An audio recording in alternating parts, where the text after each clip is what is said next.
The first time I heard that my grandfather had left me a college fund, I was sitting in his creaky old chair in the living room. It was one of those conversations where the weight of what was being said didn't quite hit you until hours later. The room smelled of faded wood and leather, the same smells that had been around for as long as I could remember. Grandpa was a quiet man, but he had a way of making his words stick. My mom and dad had always told me that money didn't matter. What mattered was family, hard work, doing the right thing. But then, there it was, a revelation that I had no idea would change everything. The night my parents told me about the $75,000 college fund they had been holding for me, it wasn't like a gift. It was more like a burden. My sister Mia, the golden child, was already using some of the money for a business venture that my parents were convinced was going to be the next big thing. I was just supposed to be grateful. That was the tone of the conversation. Gratitude, no questions asked. "Sweetheart," my mom said, as if this was some grand favor she was doing for me, "Mia's business is really taking off. You know, she's been working so hard. We just thought this was the right thing to do." I didn't understand. Mia had dropped out of college, taken a loan to start a boutique, and now she was spending my inheritance. That $75,000 was supposed to be mine, promised to me by Grandpa when he passed. I had been planning my life around it, every decision rooted in the idea that I would be going to the University of Chicago, just like I always dreamed. But now, it seemed like it didn't matter anymore. Mia, with her perfect grades and perfect smile, always seemed to get what she wanted. I didn't say anything at first. I just sat there, staring at the table, trying to hold myself together. I had to make sense of it. Why did Mia deserve this when I was the one who actually needed it? Later that night, when I tried talking to my dad, he just shrugged. "Your mom's right. Mia's got a vision. She's really good at this stuff. You don't need the money right now, Ethan. Focus on your future. Your education will still be there." Still, the anger burned in my chest. This wasn't just about the money. It was about respect, about the promises that had been broken. I kept telling myself I would let it go. I'd get a part-time job, take out loans, figure something else out. But something inside me kept building. A quiet but insistent anger that wouldn't be silenced. I felt invisible in my own family, always the one who was supposed to be the understanding one. No one ever asked me what I wanted. They just assumed. And Mia? She was always the star. A few weeks passed, and I tried to let it go like my parents suggested. I focused on finishing high school, started looking at some community colleges, and worked at the local diner to save whatever I could. But the cracks started showing. One evening, I overheard my mom talking to Mia on the phone. I don't know why I was listening. Maybe I was just looking for answers. But what I heard cut deeper than anything I could have imagined. "I think Ethan's going to be fine," my mom said, her voice a little too defensive. "We're just helping Mia get her business off the ground right now. Once it's established, she'll pay us back. You know how important it is to support her." Mia's voice came back, soft and pleading, but I could hear the arrogance in her tone. "You know, I really appreciate everything, Mom, but I think it's time for Ethan to grow up. He doesn't need that money anymore. I've worked so hard to get this far." I wanted to throw up. There it was. Mia was making decisions about my future without me, pretending she had somehow earned my college fund. I wasn't going to let her. Couldn't. That night, I lay in bed, staring at the ceiling, my mind racing.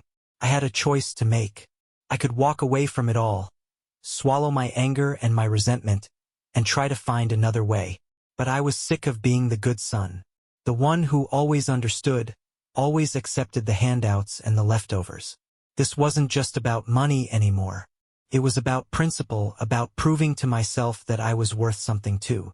I wasn't going to let Mia have everything. I wasn't going to let her take the one thing that was mine, my future. The next day, I did something I had never done before. I called a lawyer. Her name was Anne. She had the kind of confidence that made me feel small just walking into her office. But I needed her help. I needed to make sure I had a shot at what I was promised. After explaining the situation, Anne looked at me with a mix of sympathy and business-like clarity. "You've got a case," she said flatly. "You have a valid claim to that money, especially considering your grandfather's will. You're not being treated fairly, and I can help you get what you're entitled to. I barely registered what she said after that. Felt like a weight had been lifted, but it was also terrifying. The thought of going up against my parents, against Mia, felt like something out of a nightmare. But I couldn't back down. I had to do this. How long will it take? I asked, my voice low. It depends, and said, her tone shifting to one of caution. Family disputes like this can drag on. It might get messy, but you've got a good case. I nodded, my heart pounding. There was no turning back now. Over the next few weeks, I did everything I could to prepare for the legal battle. I kept working at the diner, saving every penny I could. I read the will again and again, familiarizing myself with every clause, every word my grandfather had written down for me. Meanwhile, Mia's business continued to flounder. The boutique was losing money fast, and rumors started circulating about its impending closure. But Mia kept her story going, pushing the narrative that this was all temporary. She convinced Mom and Dad that everything would be fine. I knew better. One evening, I went to the bank to gather my financial statements. I had to prove to the lawyer that I had been counting on the fund, that without it, my entire future had been placed in jeopardy. I could feel the weight of the decision every time I pulled out the papers, knowing I was making enemies in my own family. When the day came to sit in front of a judge, I felt sick to my stomach. But I didn't turn back. I was ready to fight. Mia wasn't there yet when I arrived, but my parents were already sitting in the courtroom, looking like they had already made peace with the situation. They had the same expressions they always wore when things got difficult. Resigned, almost embarrassed. My mom caught my eye and gave me a small, forced smile. I looked away, and was ready. I wasn't. The judge called the case, and the tension in the room thickened. I had no idea what was about to happen, but I wasn't about to back down now. I had never felt so alone in my life. The trial started, and everything I thought I knew about my family felt like it was being shattered in real time. It wasn't just about the $75,000 anymore. It was about everything, the way my parents had always put me first, the way they assumed I would just roll over and accept things. I could see the disappointment in their eyes as they glanced my way, like they had already written me off. I wasn't the son they thought I was, and it terrified them. Mia didn't show up at the first hearing. I heard she was stuck in a meeting with investors for her boutique, but I knew it wasn't just business keeping her away. She was avoiding me, and honestly, I couldn't blame her. I had spent months planning this moment, and now, standing in front of a judge, I realized it was all so much bigger than a simple college fund. The courtroom felt cold, sterile, and the air between us was thick with judgment. And sat beside me, looking calm and composed, her eyes flicking between me and the opposing counsel, my parents' lawyer. A woman in a sharp black suit who seemed way too confident for my taste. I tried to sit up straighter, but the weight of my father's gaze made it hard to breathe. My dad was the last person I ever thought would turn against me. I had always looked up to him, always tried to make him proud, but now he was sitting there, acting as if I was some kind of stranger. Mr. Thomas? The judge's voice cut through the silence. You're claiming that the $75,000 was intended for your education. Is that correct? I nodded, my throat dry. Yes, Your Honor. My grandfather made it clear to me that the money was to be set aside for my future. And you believe that your parents, by using this money for Ms. Thomas's business, are violating the will's terms? Yes, Your Honor, I said, swallowing hard. They've given it to Mia for her business, and while I understand that they support her, this was never meant to be for that purpose. It was meant for me, for my education. The lawyer for my parents stood up, smooth and polished as she addressed the court. Your Honor, this is a misunderstanding. The fund was never fully earmarked for the specific use of higher education. Mr. Thomas's grandfather left a discretionary gift, one that my clients are fully entitled to manage. Mia's business is a legitimate investment, one that will eventually benefit the entire family. The funds are being used responsibly, and the idea that they're being misappropriated is frankly insulting. I could hear the anger rising in my chest, but I clenched my fists under the table, trying to maintain some semblance of control. The nerve of her, acting like I wasn't even a part of this family, as if Mia's boutique was somehow more important than my future. The judge, a tall man in his 60s with graying hair, glanced between us, clearly unfazed. I see. And are there any documents to substantiate Mr. Thomas's claims regarding the intended purpose of the funds? And stood up, her voice steady as she presented the will. Your Honor, my client has here a copy of the will, which clearly states that this fund was set aside for his education, not for any personal or business ventures.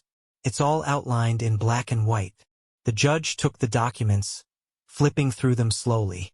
For a moment, the room fell into a tense silence, each second stretching out like a small eternity. I wanted to look at my parents, to see what they were feeling, but I couldn't bring myself to. I couldn't face them, not after everything that had happened. When the judge finally looked up, his expression was unreadable. I'll need some time to review these materials. I'll reconvene in a few weeks. I didn't know whether to feel relieved or even more anxious. A few weeks?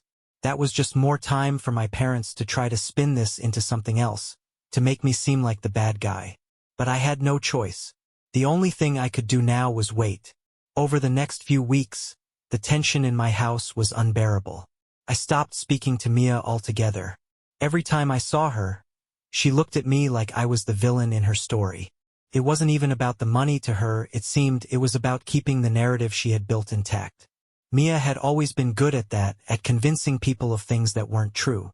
One evening, I found myself sitting alone in the living room, watching my parents laugh at something on TV. They were acting like everything was fine, like this wasn't happening. But it was. They were in the middle of a betrayal, and they were pretending like nothing was wrong. They'd always told me to be patient, to wait for my turn. But this was different. This wasn't just waiting for a promotion or an opportunity. This was my future, and they were giving it to someone else. I finally snapped. How can you just sit there and pretend like everything's okay? I demanded, standing up suddenly. How can you act like you haven't sold me out? My mom froze, her expression shifting from the casual smile to something more guarded. Ethan, don't do this. We're doing what's best for the family. You'll get your money eventually. Mia's just what? I interrupted. What? You want me to wait for my turn while you drain every ounce of opportunity one have left? What if this business fails? What if you've given away everything I've ever worked for? My dad stood up, his face turning red. You're being ridiculous. Your sister is trying to make something of herself. She needs our support. She doesn't need my money, I shot back. She needs your validation. You don't even see it. She's always been your little golden girl. But now you're making me pay the price for it. There was a long silence, thick with the weight of words that had been left unspoken for years. My dad looked at me, eyes hardening. You don't understand, Ethan. We've always had to support Mia. She's been through so much. You have everything going for you. Don't act like this is the end of the world. It wasn't just about the money. It was about the years of my life I had spent second to Mia, always being the one who was expected to be okay with what I was given. The quiet, good son. But this time I wasn't going to be quiet. I don't care what Mia's been through, I said, my voice steady now, though my heart was pounding. She doesn't get to take what's mine just because she's the star. I'm not just going to accept it anymore. With that, I stormed out of the house, slamming the door behind me. Felt like the only choice I had left. If they couldn't see me for who I was, if they couldn't see that I had my own dreams, then maybe they didn't deserve my respect. I didn't have much of a plan when I left, just a need to get away, to find some space to think. My feet carried me to the old park near my high school, where I used to go when things felt too heavy. The swings were still there, creaking softly in the breeze, and I sat on one, staring out at the empty playground. Mia's voice echoed in my head, the way she always spoke about her business like it was the only thing that mattered. My parents had bought into it, but I didn't buy it, couldn't. I sat there for hours, letting the anger and frustration mix with the cold, biting air. By the time I went home, I had made up my mind. This wasn't just about a fight for money anymore. This was about finding my place in a family that had never really seen me. I didn't sleep that night. The cool air outside had numbed me to everything, but my thoughts were on fire. I knew I had to do something drastic, but I wasn't sure what. I could feel the walls closing in, the pressure from both sides threatening to crush me. I thought about going back to the lawyer, trying to push this thing further. But then what? Would that really change anything? I couldn't keep fighting for something that my parents had already decided didn't belong to me. They had made their choice, they had chosen Mia. That was the part one couldn't swallow. The money was one thing, but the years of being overlooked, that was another. The next day, I got a message from Anne. She had good news, or maybe it was bad news, depending on how you looked at it. The judge had scheduled a hearing for the following week. My parents had already started making their moves, trying to convince everyone that Mia's business was a worthy cause. And the more I thought about it, the more I realized that I had been too focused on winning the case in court. What I really needed to do was win my family back. But how? How could I make them see me when they were so wrapped up in the fantasy they had built around Mia? It was just after dinner when I got the call from my mom. I had been dreading this moment. She sounded different on the phone. Tense, like she had been crying. "Ethan," she started, her voice shaky. "We need to talk." I didn't say anything, just waited for her to continue. "Your father and I," she hesitated. "We've decided to meet with Mia's lawyer tomorrow. We're thinking about settling this, just ending it before it gets worse. But we want to be honest with you." My pulse quickened. Was this her way of giving me an out? Was she finally seeing how much I had been hurt by all this? Or was she just trying to sweep the whole thing under the rug? I took a deep breath, fighting back the bitterness that threatened to flood my words. "What does that mean? What are you really saying, Mom?" "We don't want this to tear the family apart," she said. "But Mia's business, it's important, Ethan. She's worked so hard. It's not just a hobby. It's her future, and she's counting on us." I couldn't stop myself from laughing. It was a bitter sound, the kind of laugh you give when everything seems like a joke. "And what about my future? What about the one I was promised?" "We never meant to hurt you," she replied, her voice almost pleading now. "But sometimes the right thing isn't always the easiest thing to do. We need to think about everyone, Ethan. Mia's our responsibility too." I felt a wave of frustration. "So you're choosing her over me?" Again, there was a pause on the other end of the line. I could almost hear the internal struggle. I waited for her to say something, anything, to make me feel less like I was being erased. But she didn't. "I don't want to lose you," she said, her voice small. "But we have to do what's best for Mia." That was the moment I knew there was no going back. The next day I called, and again. I told her I was ready to go to trial, ready to let the chips fall where they may. The decision was made, and no amount of apologies or empty promises would change it now. I had to stand up for myself, and if that meant burning bridges, so be it. The trial was set for the following week, and as I walked into the courtroom that day, I was a different person. Gone was the boy who wanted to please his parents. Gone was the one who just wanted to be seen. Now I was just a man who wanted what was rightfully his, no more, no less. My parents were already there, sitting in the front row, their eyes darting between me and Mia's lawyer, who was already scribbling notes on a pad. Mia wasn't there yet. I don't know why I had expected her to be. Maybe I was still holding on to the idea that somehow she would step up and admit what she'd done, that maybe she'd say she was sorry. But deep down, I knew that wouldn't happen. Mia didn't do apologies. The judge walked in and everyone rose. As I sat down, I couldn't shake the feeling that this was the last time I would ever feel like a part of this family. The proceedings began with formalities. Papers exchanged, legal jargon thrown around. And then it was my turn, and gave her opening statement, outlining the will and the specifics of the college fund, while Mia's lawyer did everything in her power to spin the situation in Mia's favor. I barely heard the arguments. My mind was somewhere else on the moment that was coming, the moment when I would finally lay everything out in the open.